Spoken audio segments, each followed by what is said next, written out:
Good morning, Nigeria. Welcome to Social Media Scoop with Chioma ABC, your daily dose of what's trending, what you're talking about, and what's dominating the digital space in Nigeria and abroad. Today, we're not just bringing you the trending stories. We're going to be debating about it. We're going to be telling you why it matters to you.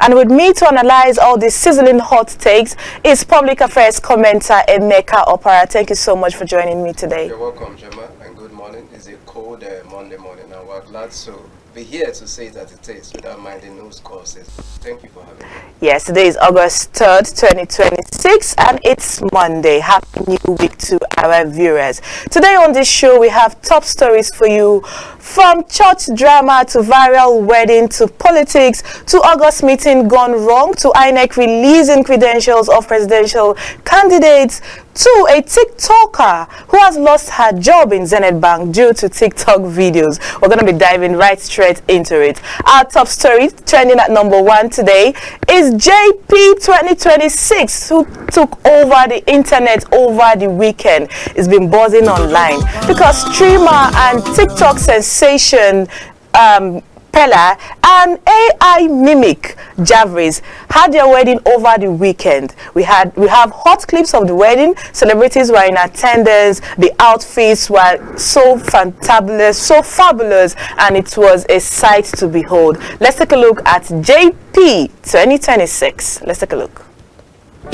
Money now water, you don't see money now water. Money now wait, money now wait.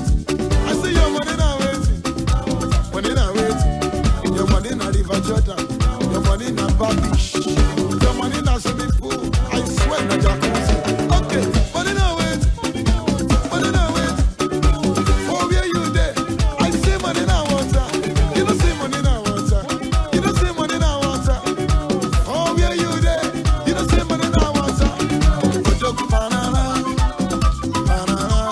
Ojogu banana. You be ojogu banana, banana. Yeah, banana. Ojogu, ojogu, ojogu, ojogu, ojogu banana. So we are now in an era where TikTokers and content creators are now becoming more influential than the average traditional celebrities. But we want to wish congratulations to the newly married couples. May your home be blessed. But Emeka, social media users were having a kind of debate online, with many critics saying that they are too young to get married, and some saying that age is just a number and maturity is of his mind, is of the mind. And this young TikTokers or content creators, they have everything it takes for them to get married. There is money, there is fame, so why shouldn't they get married? And I totally agree with that. Though, and Pella also said that in a recent interview that his parents were not married, so he wants to break that jinx and get married to his beloved wife Jarvis. How do you chime in on this? Well, for me, what I believe is that we should just congratulate the young couples for taking the right step. You know, getting married is a good thing. And for those saying maybe they are too young, maybe it's because of the times we live in. If you take it back to those days when our parents were much younger, they were getting married 16, 15. You understand? So I don't see the need for any criticism.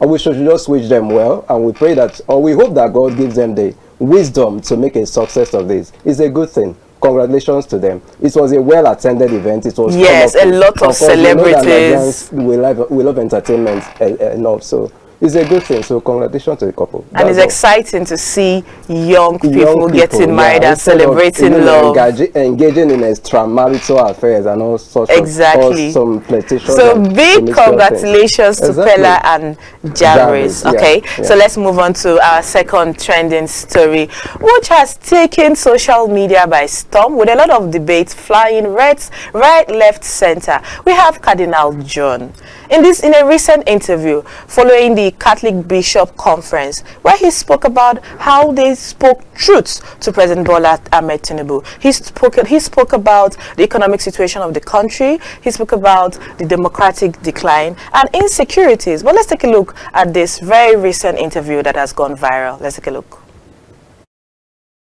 Our president keeps receiving it in reaction. I was not surprised that he was not looking very happy. No, even his colleagues who were there. we knew that Right. this is different from the kind of statements that our president keeps Right. receiving from all kinds of people. And that is one of the things that worries us, that there are so many people hanging around Mr. President, giving him a rosy picture of what the country is, which it is not. And we felt that we have no duty to do that. Indeed, we have the obligation to help him to appreciate the reality of the situation in which we find ourselves. And that is the reality that we painted, which I know is not the kind of thing that he wanted to hear. And the reply shows very clear. I'm concerned that your cross is going over your microphone. Okay. Yeah, sorry, go on. Yeah. And you can see his reply. Strong statements coming from Cardinal John Onyekan. But let's take reactions of Nigerians. We have on TikTok, FMK2.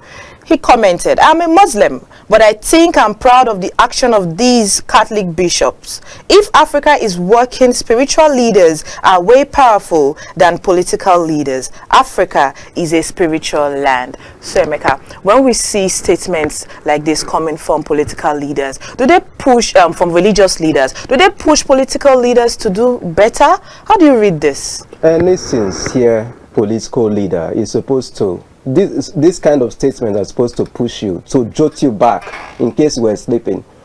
Because I've seen the pushback from the presidency. You know, there have been a lot of name calling against the person of His Eminence, Cardinal John Onyekan.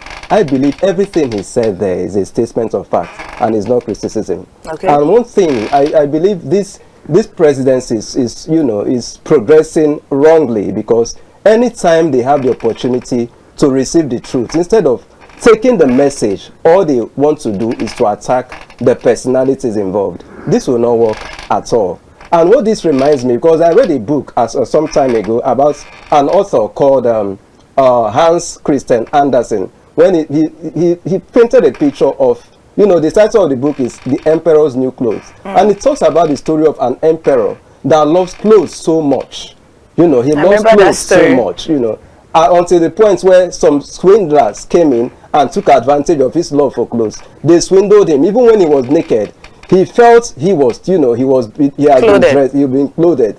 And nobody around him could tell him the truth, until a small child in that crowd was able to tell him, you are naked. Emperor, you are naked. You understand? Those around President Tinubu are those his sycophants. They are more like the swindlers. They are not telling him the truth. Until that small child, represented by His Eminence, John Onyekan, telling him the truth. It is in his best interest to listen and work with it. Because I don't see it as criticism. Everything he stated there are statements of fact. Is it that Nigerians are hungry? To which President Tinubu is now reacting that hunger has been in existence even before he was born. Yeah, but there is a reason why you are you are voted into position. Every position, every leadership is all about problem solving. And if you have not solved it, then what is your use being there? So everything is stated is a statement of fact. It is in the best interest of the president and those around him to listen to the voice of truth now that they still can, and see how they make use of it to the interest of all. So there's no point saying all this pushback, all this name calling. It's not necessary. The Cardinal is a man of truth, and he has been consistent over the years. Right from the days of Obasanjo, he was among the voices against the third term, the supposed third term agenda of the then President Olusegun Obasanjo. So please, we should learn to respect our institutions and our personalities like this very Cardinal. So that's it. Thank you, Emeka, for your submission. Moving on to another very trending story that has taken the internet by storm. As we get towards the 2027 presidential elections, INEC has released the credentials and documents of approved presidential candidates. We have the credentials of the current President Bola Ahmed Tinubu in clear view. We also have that of the NDC presidential candidate Peter Obi, and former Vice President and the presidential candidate of the ADC, Atiku in full glare of the public to see. And Nigerians are now doing what I describe as an online audit and verification process. They're checking dates, they're checking age, and checking all documents that have been released by the INEC. And this has raised a lot of controversies online. But let's take a look at this.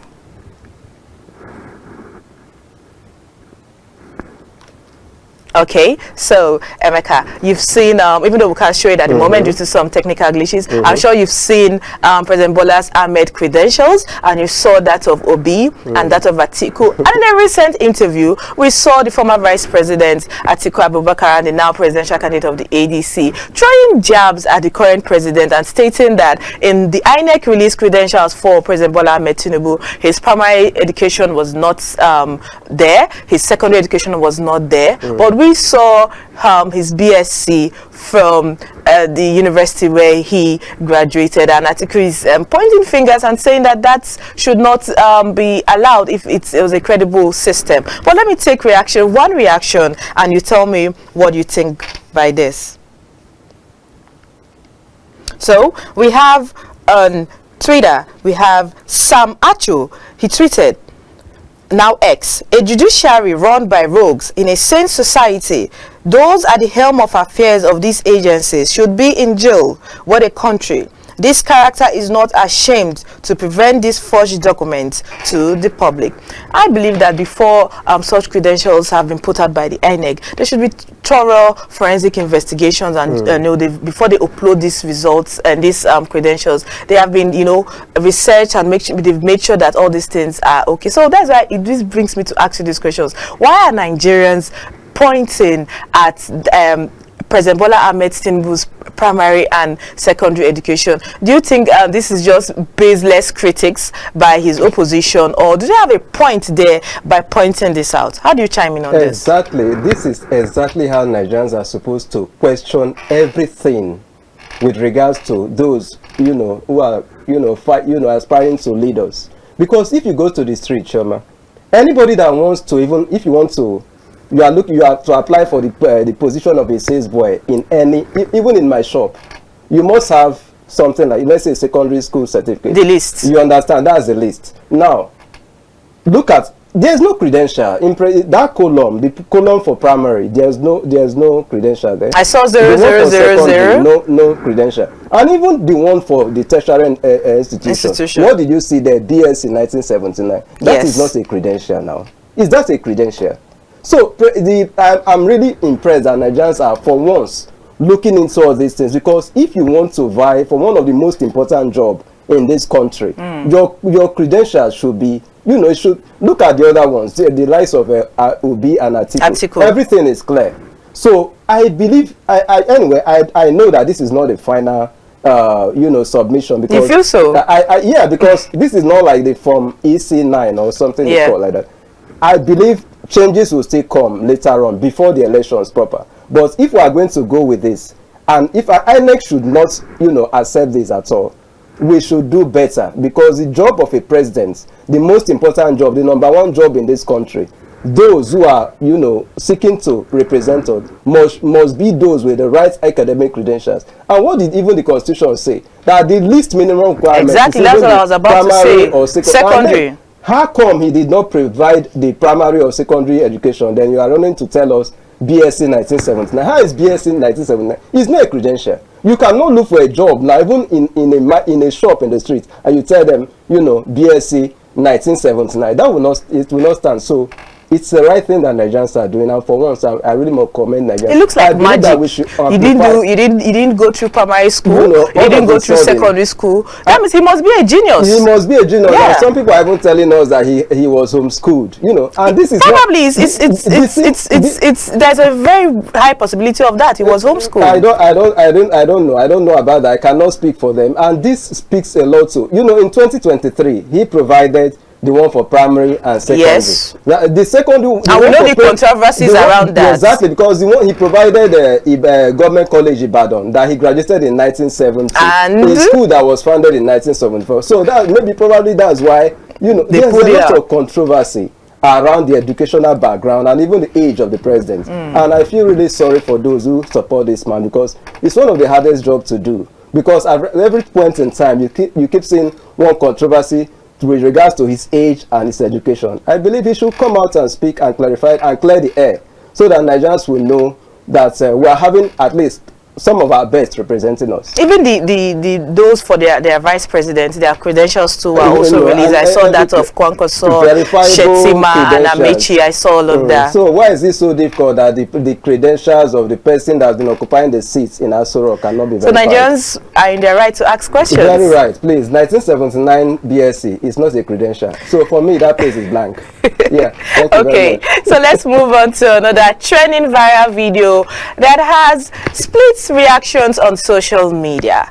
We have Enugu State. During an August meeting, a young man approached this meeting and he was seen harassing his wife, who he stated that was supposed to be with their sick son in the hospital, and despite calling her several times, she refused to pick his calls. And when she was leaving the house, she told her husband that she was heading to the hospital to take care of their sick son. But at this event that happened in Enugu, a business August meeting, the man stormed the venue and was dragging his wife out of this place. Now this has caused split reactions online, with many women saying that it is not only the job of a woman to take care of of their sick child, that the child belongs to both of them. And some critics are still blaming the woman and saying, if your child or your family is your priority, you shouldn't be seen in that, in a different setting when your son is sick. But let me take one reaction by I am Chari009 on TikTok. He commented, "I'll bet this event is the only chance she had for herself, and the man wasn't happy.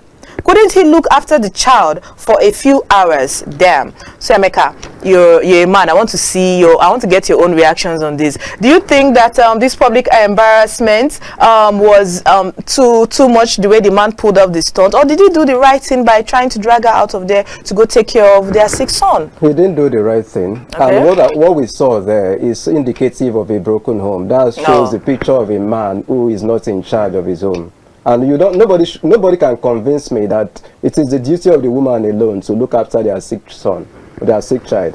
Both parents can. And if, for once, this is you are Igbo and you know how important August meeting. I'm not saying that August meeting is, the child in the hospital does not deserve attention of the parents. But what happened to the man? If he could have the time to come for that August meeting to embarrass his wife publicly, why not use that time to go and look after your child in the hospital? Is it not the same time? Why must, and it's not as if this August meeting will last forever. How many hours will they last? So it's just indicative of a broken marriage. It shows a man not fully in charge. But that's your son. That's her son she's talking about. It's also the man's son. Yes, but she should. I think the man's anger was that she lied about saying she was with the son in the hospital. Meanwhile, she's in the August meeting. To me, I feel that that scene there was content creation. I don't really think that's so real. But the bigger conversation here is about responsibilities when it comes to the house and values. So at the end of the day, what we should take home from this is responsibility of children or household chores or whatever it is when it comes down to the family unit.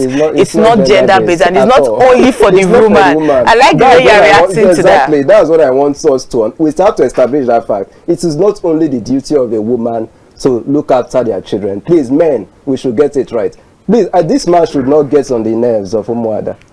Exactly, because if Umuada reason him. Look at this man. Thank you so much for your submission. Okay, let's move on now to another very viral moment that happened over the weekend. We have an ex-Zenith Bank worker, a TikToker popularly known as Get Ready With Me, Rebecca. Rebecca has took to her TikTok page to explain how she has been fired from her job as a banker due to trending videos she makes in the workspace or before coming to work. Rebecca, she does this very crazy Get Ready With Me videos where she shows hilarious ways where she gets ready to go to her job. She's a banker, and also she videos herself in the work premises where she does TikTok and all that. And we know this our generation, we tend to put everything out there on social media, but this has caused split reactions online, because many Nigerians are saying that when you're at work you should focus at work, and some are saying that you can also create content that will also aid your company when it comes to online social media engagement. There's some people are also giving examples of, I think, another bank, FCMB or so, who rewarded their staff who was seen making TikTok videos like this, which went viral. Though Rebecca stated that she had been told multiple times to stop these TikTok videos she kept on doing in the office and all that. But this brings me to the question: at this age where we are, where social media plays a vital role in our community today and even our workspace, should workers be disciplined when it comes to creating content, or should they be applauded if they bring the right attention to the company or the organization where they work for? And do you think Zenith Bank are within their rights for firing her, since you know how the banking job is? There are a lot of rules to be followed and how you present yourself and all that. How do you read this generally? Well, for me, Zenith Bank, because from all you said, the backstory now, she has been warned. She's been warned several times. And she disobeyed constituted authority. These are the people that employed you. And I also believe, before they warned her, that means such actions are not permitted within the company, those employing her. If they had warned you, so why did you go ahead to do it? Maybe her content creating activities are interfering with working hours. And that should show that she has a poor ethic to work.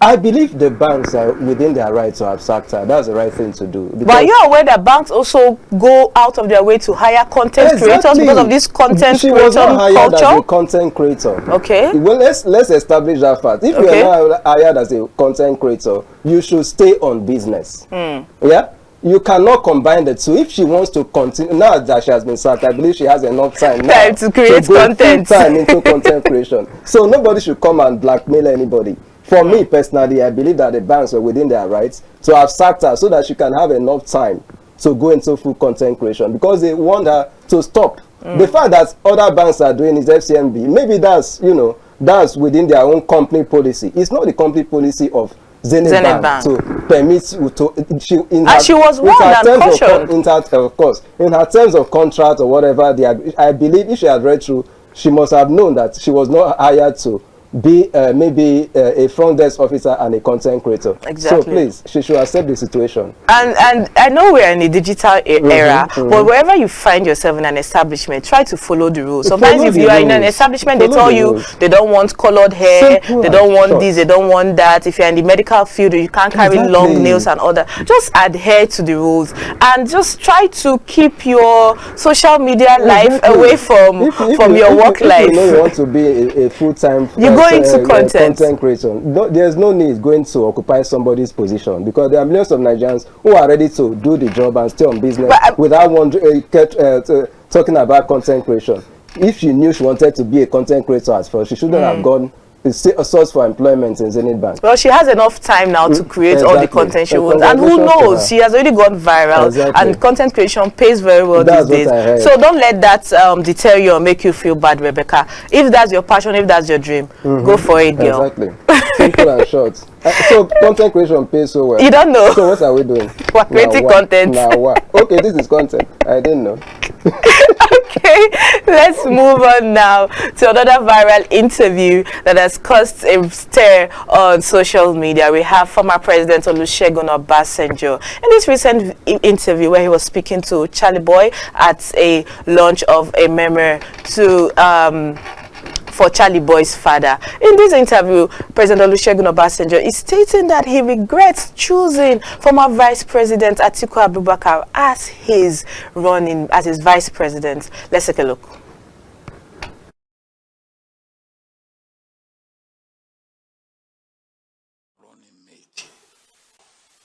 The man I pick as my running mate, my number 2. Che. If I had known him as I came to know him later, I would not have picked him. You're talking about Atiku, your VP? My vice president. So, Emeka, you've seen the video of President Olusegun Obasanjo categorically stating that he regrets choosing former Vice President as his, Atiku Abubakar as his Vice President, and stating that he didn't know his character so well that if he knew, he would have chosen him. Don't you think that statements like this ahead of the 2027 election will tend to, push negative reactions when it comes to Atiku Abubakar? But let me just take one reaction, then I take your reaction on this. We have Lobez. He commented on TikTok. So Atiku made you spend $18 billion on useless space satellite that disappeared weeks after launching. Spend another $16 billion on electricity that never succeeded until date. Blame it on Atiku. A final reaction on TikTok by Emmanuel. He stated, your VP, Atiku Abubakar, only offended you, Obasanjo, by stopping your third tenure ambition, Emeka. So you see how social media has, social media users are reacting to this. Oh, what's your thoughts on this? This is not the first time we've been hearing about this. I don't really know. As an individual, I beginning to think, I don't know the political sense Alhaji Atiku Abubakar must have committed against Pa Obasanjo, that over the years, I think I've been hearing about this, I think since 2019, when Atiku even ran under the PDP, when he ran alongside Obi. So very quickly, you understand? So I just believe he should move on, all right, so that because a lot of people will, this might negatively affect the candidacy, because ahead of 2027. Let's discipline does lie. The past is the past.